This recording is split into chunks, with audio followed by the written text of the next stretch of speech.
agree. That's a absolute total worst case scenario.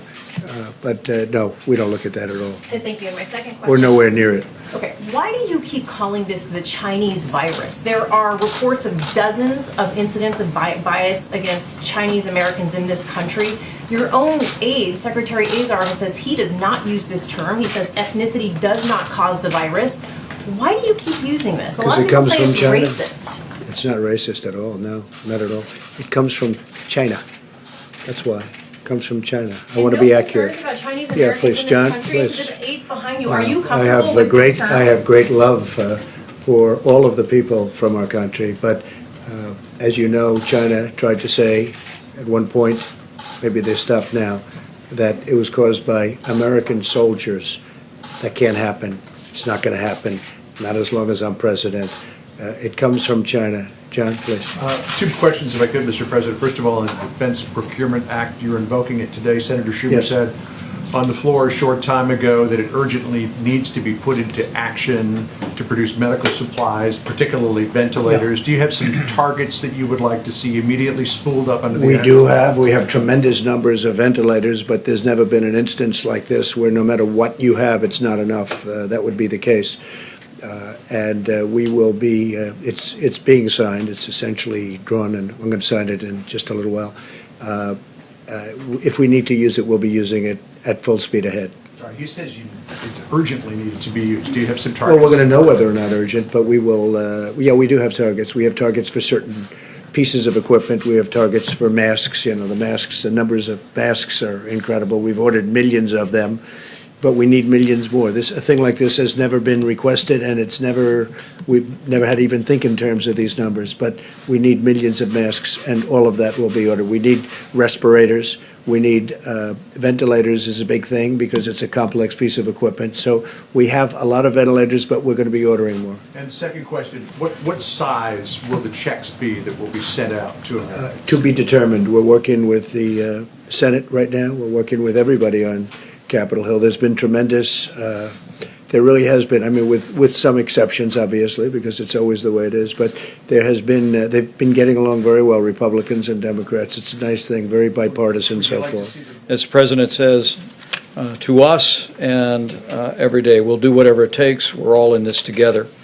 Yesterday, the President met with the tourism industry executives and also had an engaging discussion with all the top companies in our industrial and medical supply chain. The President, as you all are aware, also announced today that by mutual consent, the northern border to Canada will be closed to non-essential travel. This does not include essential travel or the transit of goods, but it was through mutual discussion that took place this morning between the President and Prime Minister Trudeau, and the Department of Homeland Security will be effectuating that decision. The President spoke with some of the nation's top business leaders today, again, to speak about the supply chain in the country. For our part, we're going to be conducting a conference call later today with state and local health officials to renew our ongoing commitment of cooperation and collaboration. As the President said last week in signing the Stafford Act, he stood up the National Response Coordination Center, and today at the President's direction, FEMA has gone to level 1. FEMA's mission is to support disasters that are locally executed, state managed, and federally supported. And tomorrow, the President will be hosting all the nation's governors from a video conference at FEMA to ensure that they have a full connection to all of the activated regions for FEMA going forward. We think part of this may be that people heeded the early data coming out of China and coming out of South Korea that the elderly or those with pre-existing medical conditions were at particular risk. It may have been that the millennial generation, our largest generation, our future generation that will carry us through for the next multiple decades, there may be disproportional number of infections among that group. And so even if it's a rare occurrence, it may be seen more frequently in that group and be evident now. So we're looking at that information very carefully. We have not seen any significant mortality in the children. but we are concerned about the early reports coming out of Italy and France. So again, I'm going to call on that generation that's part of that group that brought us innovation, particularly throughout all of their ability to look around corners and skip through games. I always went level by level. I didn't realize that you could go from level 3 to level 7. That's what they've taught us. They look for things that we don't see. We need them to be healthy. On our 3 priorities, that's first of all, protecting our personnel and their families. Second, safeguarding our national security mission capabilities and exposure to the virus. Those have been in place for some time now. As I announced yesterday, the Department of Defense will make available up to 5 million N95 respirator masks and other personal protective equipment from our own strategic reserves to the Department of Health and Human Services for distribution. The first 1 million masks will be available immediately. We are also prepared to distribute to HHS up to 2,000 operational deployable ventilators for use as needed.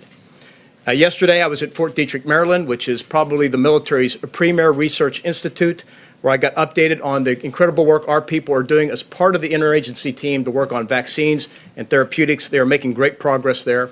We also have announced that we've certified our 16th lab, or will soon certify our 16th lab to help with processing tests from across the country. The reality is the stakes are high, and we need to preserve personal protective equipment for those that are on the front lines of this fight. And to that end, we have put out guidelines over the last 2 weeks to expand the types of masks that can be used in routine care and saving those N95s for the most risky situations. Conserving personal protective equipment is also essential to combat the virus. So today, CMS will announce detailed recommendations to further promote this needed conservation, specifically by limiting non-essential elective medical and surgical procedures, including dental procedures.